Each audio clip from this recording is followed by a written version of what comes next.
Hello my dear students, welcome back to my channel Shubham lecturers. और जैसा कि आपको पता है कि हम पढ़ रहे थे लेसन नंबर जनन स्वास्थ्य एवं कार्यनीति, उसमें हमने आपको कुछ टॉपिक्स पढ़ा दिए थे कल, और कल का ही पढ़ाया हुआ एक टॉपिक है जिसे मैं आज रिवाइज करूंगा, क्योंकि आपको उस वाले टॉपिक से कोरिलेट करना बहुत ही ज़रूरी है। सो आइए शुरू करते हैं टॉपिक्स।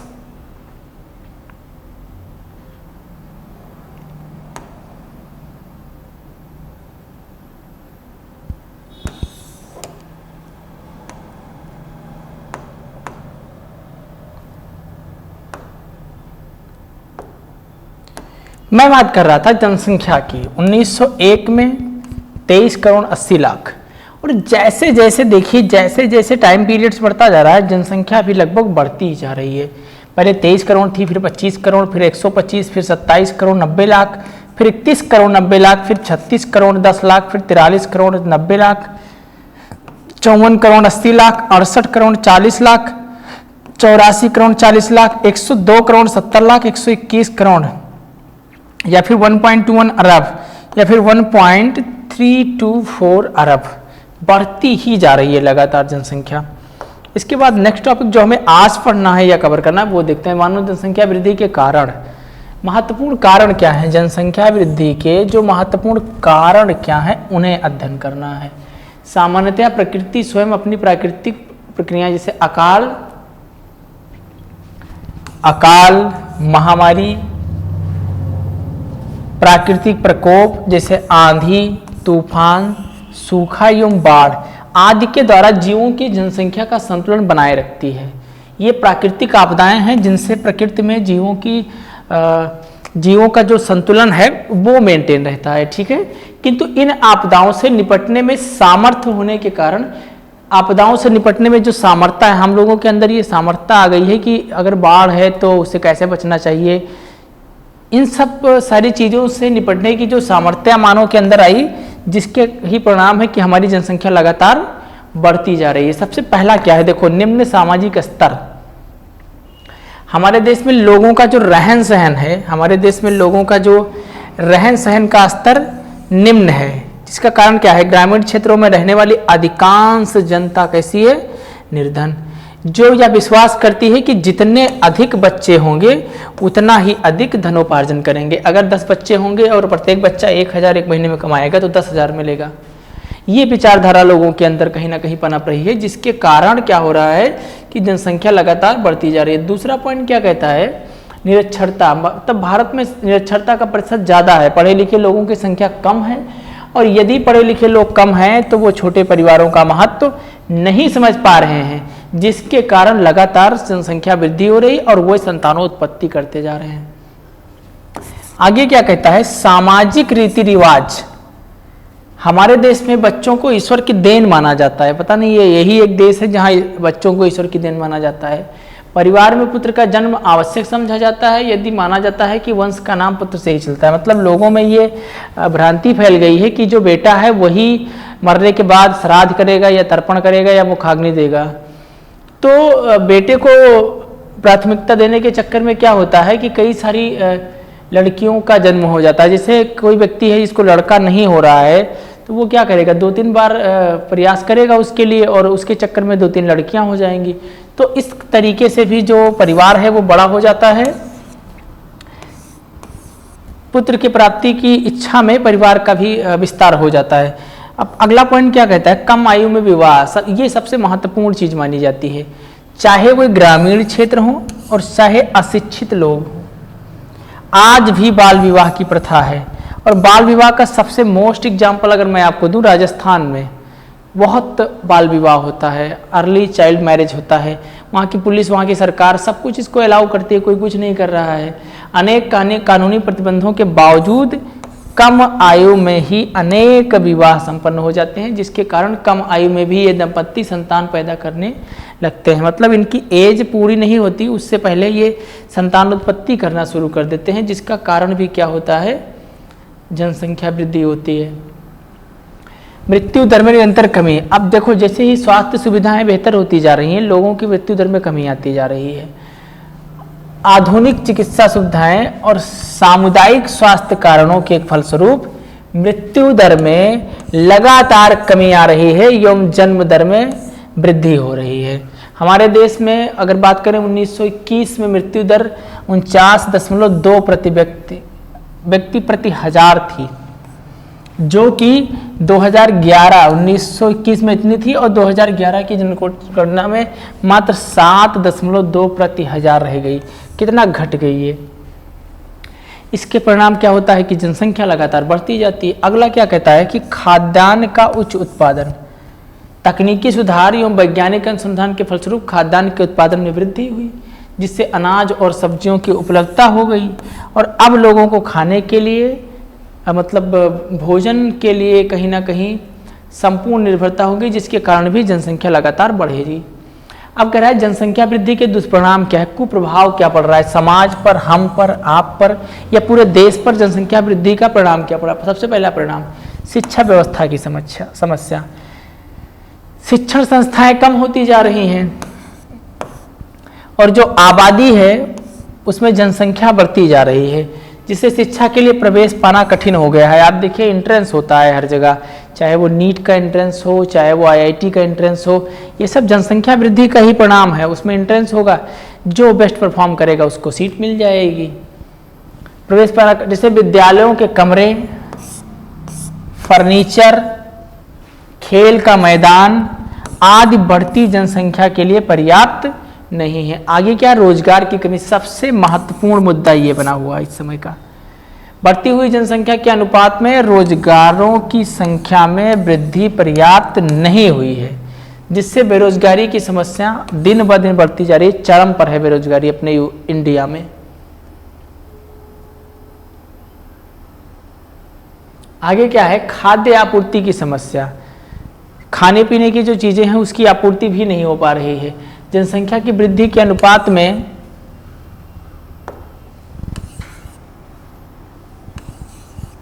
खाद्यान्नों का उत्पादन कम हो रहा है, जिसके कारण लोगों को खाद्य सामग्री का कम मात्रा में उपलब्ध हो पा रही है और बच्चे जिसके कारण किसका शिकार होते जा रहे हैं, कुपोषण का शिकार होते जा रहे हैं। स्वास्थ्य एवं चिकित्सा सेवा समस्या, दूसरी सबसे बड़ी समस्या यही है।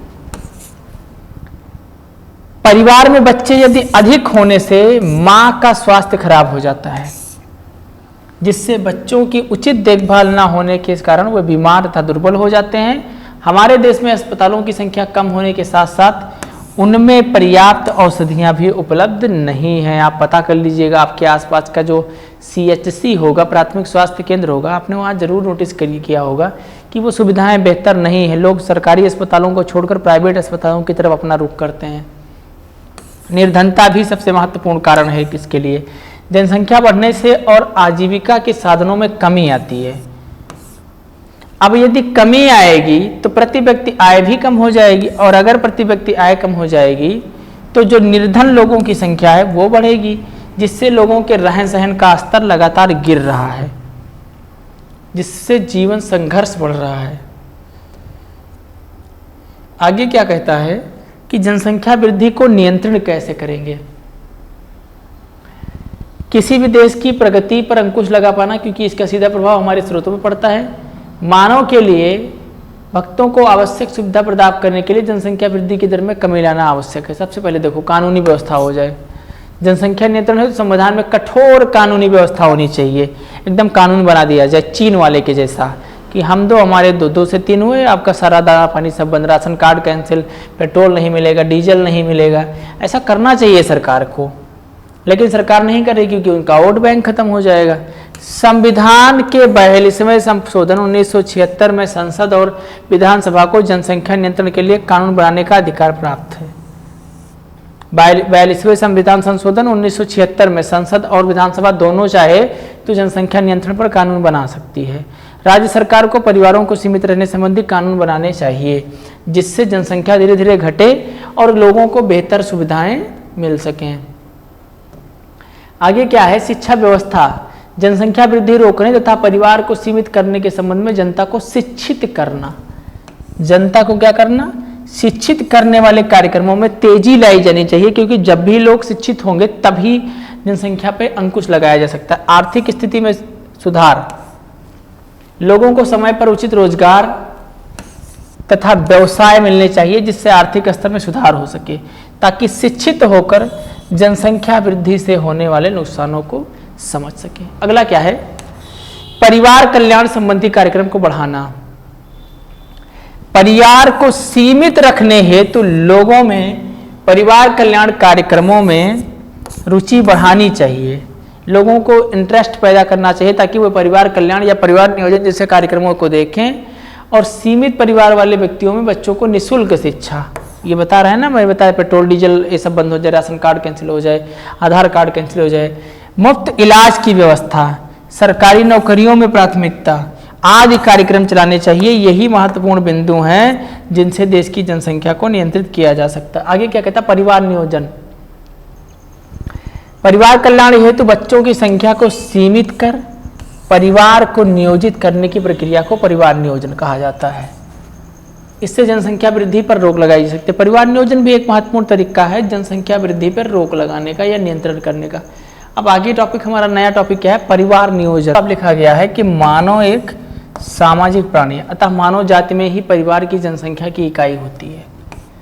मानव जनसंख्या की वृद्धि को कम करने के लिए नियोजित तरीके से संतानोत्पत्ति की दर को कम करना चाहिए। मतलब बहुत ही नियोजित तरीके या सुनियोजित तरीके से क्या करें, जो संतान उत्पत्ति की दर है उसको कम करना चाहिए। और कम करने की ये प्रक्रिया जो है क्या कहलाती है? परिवार नियोजन। आगे देखिए क्या कह रहा है कि परिवार नियोजन की आवश्यकता क्यों है, क्या जरूरत है परिवार को नियोजित करने की। आप सब लोग जनसंख्या के परिणाम को देख रहे होंगे और ये सोचने का प्रयास जरूर कर रहे होंगे कि क्या जरूरत है हमको परिवार को नियोजित करने की। सबसे पहली आवश्यकता देखो, छोटा परिवार सुखी परिवार, हम दो हमारे दो के सिद्धांत पर, हम दो और हमारे दो के सिद्धांत पर काम करिए। प्रत्येक परिवार में माता पिता को अपने बच्चों का लालन पालन करना होता है, अर्थात बच्चों के लिए उचित भोजन, आवास, स्वास्थ्य एवं शिक्षा, वस्त्र आदि आधारीय उपयोगिता की व्यवस्था करनी पड़ती है माता पिता को। छोटा परिवार होगा तो उन्हें कम चीजें लानी पड़ेंगी और बेहतर चीजें आएंगी, बड़ा परिवार होगा अधिक चीजें आएंगी और कमजोर चीजें आएंगी, बस यही बात है। अगला है पालन पोषण का प्रभाव। प्रत्येक व्यक्ति का व्यक्तित्व अलग अलग होता है, जिसका कारण क्या है कि जो गुण है वो व्यक्ति में आनुवांशिक एवं उपार्जित लक्षणों का योग होता है। आनुवांशिक कुछ तो उनके माता पिता से मिले, कुछ जो उसने लोगों से ग्रहण किया। व्यक्ति का विकास उसके पालन एवं पोषण पर निर्भर करता है, जिस प्रकार का उसका पालन पोषण होगा बच्चा वैसा ही होगा। भारत सरकार ने इस योजना के क्रियान्वयन के लिए हम दो हमारे दो का नारा दिया है, हम दो हमारे दो। आगे क्या कहला है? परिवार नियोजन की विधियां क्या क्या है? परिवार में संतानों की संख्या को सीमित रखने के लिए भारत जैसे विशाल देशों में परिवार नियोजन केंद्र, फैमिली प्लानिंग सेंटर बने हैं। इनके द्वारा लोगों को परिवार नियोजन की विधियों के प्रति जागरूक किया। इनका काम क्या है? लोगों को जो परिवार नियोजन की विधियां हैं उनके प्रति जागरूक करना। संतानों की उत्पत्ति को विभिन्न विधियों या युक्तियों द्वारा नियंत्रित करना संतान नियंत्रण कहलाता है। अभी विधियों के बारे में बताऊंगा। परिवार नियोजन है जो दंपतियों द्वारा विभिन्न युक्तियों का उपयोग किया जाता है, उन जिन्हें गर्भ निरोधक युक्तियां कहते हैं। कौन सी युक्तियां कहते हैं? कॉन्ट्रासेप्टिव मेथड्स, यानी गर्भ निरोधक युक्ति। अगर मैं देखूं, सबसे पहला जन्म दर कम करने का सबसे अच्छा व आसानी से स्वीकार उपाय है एक आदर्श गर्भ निरोधक युक्ति में निम्न गुण होने चाहिए। गर्भ निरोधक कैसा होना चाहिए? गर्भ निरोधक क्या होना चाहिए? आसानी से उपलब्ध होना चाहिए। अनचाहे गर्भ से छुटकारा पाने के लिए जो युक्ति है सबके लिए सबसे इंपॉर्टेंट क्या है? आसानी से उपलब्ध। दूसरा, सस्ते और मुफ्त हो, जैसे कंडोम सरकारी अस्पतालों में फ्री मिलता है। गर्भ निरोधक प्रभावी होना चाहिए, मतलब इसको लेने के बाद में इसका प्रभाव दिखना चाहिए, ऐसा नहीं कि आपने गर्भ निरोधक का इस्तेमाल किया फिर भी गर्भधारण हो गया।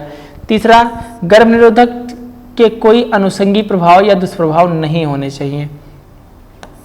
गर्भ निरोधक के उपयोग से उपयोगकर्ता की कामेच्छा या मैथुन क्रिया पर कोई प्रभाव नहीं पड़ना चाहिए। उपयोग से उसे उसी मानसिक संतृप्तता प्राप्त होनी चाहिए जैसी इसकी अनुपस्थिति में होती है। मतलब वो पूर्णतया न तो उसके सेक्सुअल या फिर मैथुन क्रिया पे कोई इफेक्ट ना डाले, ऐसा होना चाहिए। एक आदर्श गर्भ निरोधक क्या होता है?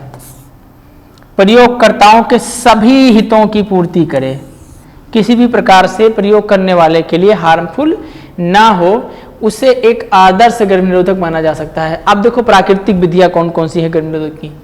पहला क्या है, आवर्ती विधि। इस विधि का प्रयोग स्त्री के मासिक चक्र के परिवर्तन के समय आधार पर किया जाता है। इसे आवर्ती संयम या सुरक्षित काल कहा जाता है।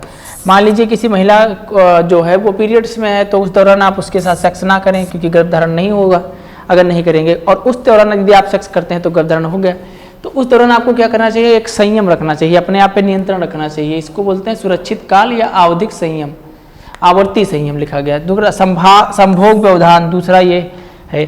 यह संतान नियंत्रण की सबसे पुरानी विधि है। इस विधि में निषेचन क्रिया को रोकने के लिए पुरुष संभोग के समय अपने वीर्य स्खलन मतलब स्खलन से पहले जो लिंग है वो योनि से बाहर निकाल लिया जाए, ताकि वीर्य का निषेचन ना हो। और मतलब अगर वो योनि में प्रवेश नहीं करेगा तो निषेचन नहीं होगा, और अगर निषेचन नहीं होगा तो फिर गर्भधारण की संभावना शून्य हो जाएगी। तो इसको क्या बोलते हैं, संभोग व्यवधान। अगला क्या, आवर्ती विधि। ये दोनों विधियां मैंने आपको बताई। अगला देखो क्या है, स्तनपान अनार्तो। इसका मतलब क्या है कि यदि कोई महिला अपने बच्चे को दूध पिला रही है, यानी स्तनपान करा रही है, तो उस समय उसके शरीर में पीरियड स्टार्ट नहीं होता, और अगर पीरियड स्टार्ट नहीं होगा तो गर्भधारण होना संभव नहीं रहेगा। इस क्या कह रहा है कि प्रसव के उपरांत जब माँ शिशु को स्तनपान कराती है, तब लगभग 6 माह तक अंडोत्सर्ग तथा मासिक चक्र प्रारंभ नहीं होता, सो गर्भ धारण होने की जो संभावना है वो क्या हो जाती है, शून्य हो जाती है। अब और जो विधियां हैं उनको देखिए। पहली विधि तो मैंने आपको जो बताई वो प्राकृतिक विधि थी। अगली विधियां कौन कौन सी हैं और क्या है उन्हें देखिए। इस विधि में निषेचन क्रिया को रोकने के लिए शुक्राणु तथा अंडाणु को पास आने से रोका जाता है, मतलब उन्हें मिलने नहीं दिया जाता। स्त्री और पुरुष दोनों के लिए उपलब्ध है। इनमें विभिन्न यांत्रिक और रासायनिक विधियों का उपयोग किया जाता है। सबसे पहले विधि देखो, रासायनिक विधि। इस विधि में योनि में संभोग से पूर्व विभिन्न प्रकार के क्रीम मार्केट में अवेलेबल होंगे। क्रीम, जेली, गोलियां, पेस्ट, द्रव्य लगा दिया जाता है, जिससे इनमें उपस्थित रसायन स्खलित वीर्य, मतलब योनि में जो वीर्य पहुंचेगा, यानी जो शुक्राणु स्खलित होंगे, वो इनको जो ऑलरेडी आपने लगाया हुआ है क्रीम, जेली, फोम, गोली, पेस्ट, वो इनको नष्ट कर देगा, क्योंकि ये सब क्या है, शुक्राणु नाशक। और यदि ये शुक्राणुओं को नष्ट कर देंगे तो गर्भधारण नहीं होगा। आगे क्या कह रहा है, यांत्रिक विधियां कौन कौन सी। इन विधियों के द्वारा शुक्राणुओं को गर्भाशय तथा अंडवाहिनी में जाने से रोका जाता है। जिसके लिए क्या क्या इस्तेमाल किया जा सकता है, कंडोम, योनिधानी, तंतुपट, ग्रीवा टोपी, कापर टी। ये एक टी आकार की छड़ होती है जिसे गर्भाशय में स्थानांतरित कर दिया जाता है, और इसका काम भी है शुक्राणुओं को निष्क्रिय करना ताकि निषेचन ना हो। अब देखो कंडोम क्या है और कैसे काम करता है। यह एक रबर का पॉलीयूरेथेन की बनी छिद्र रहित पतली थैलीनुमा होती है। यह एक सिरे से बंद तथा दूसरे सिरे से खुला होता है। संभोग के समय पुरुष इसे अपने शिश्न पर चढ़ा लेता है और वीर्य स्त्री की योनि में स्खलित ना होकर कंडोम में ही रह जाता है, जिससे कि निषेचन की प्रक्रिया नहीं होती है। ये देखो डायग्राम बना हुआ है इसका, ये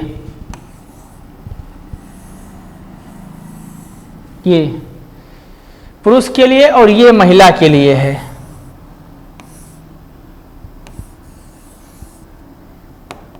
इस तरीके से है। इसे ये फीमेल कंडोम है, ये तो मेल कंडोम है, और ये कौन सा कंडोम है, फीमेल। आजकल मार्केट में दोनों के लिए अवेलेबल है, फीमेल के लिए भी अवेलेबल है और मेल के लिए भी अवेलेबल है। ये मेल है, ये फीमेल है, ये डायाफ्राम है, ग्रीवा टोपी है, वाल्ट है, कीटाणुनाशी cream, copper T, multi load, IUDS 375, मुखीय मार्ग से गर्भनिरोधक गोलियां जिसको हम खा सकते हैं, इम्प्लांट है, अंतःरोपण इंजेक्शन, इसको इंट्रामस्कुलर स्किन के नीचे लगाया जाता है। ये सभी साधन क्या हैं, गर्भ निरोधक के साधन हैं, जिनका इस्तेमाल करके अनचाहे गर्भ से बचा जा सकता है। अब क्या है, कुंडल नुमा या कुंडलित यंत्र होता है जो प्लास्टिक, तांबे या स्टील का बना होता है। गर्भधारण को रोकने के लिए या चिकित्सक के द्वारा स्त्री की गर्भाशय गुहा में स्थापित कर दिया जाता है, जिसके कारण निषेचन की प्रक्रिया नहीं होती और गर्भधारण नहीं होगा। आगे देखो क्या कह रहा है। आईयूडीएस मतलब विभिन्न प्रकार की औषधियां कौन कौन सी हैं।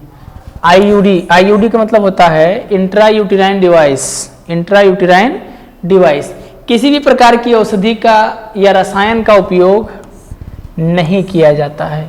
इसमें अंडवाहिनी में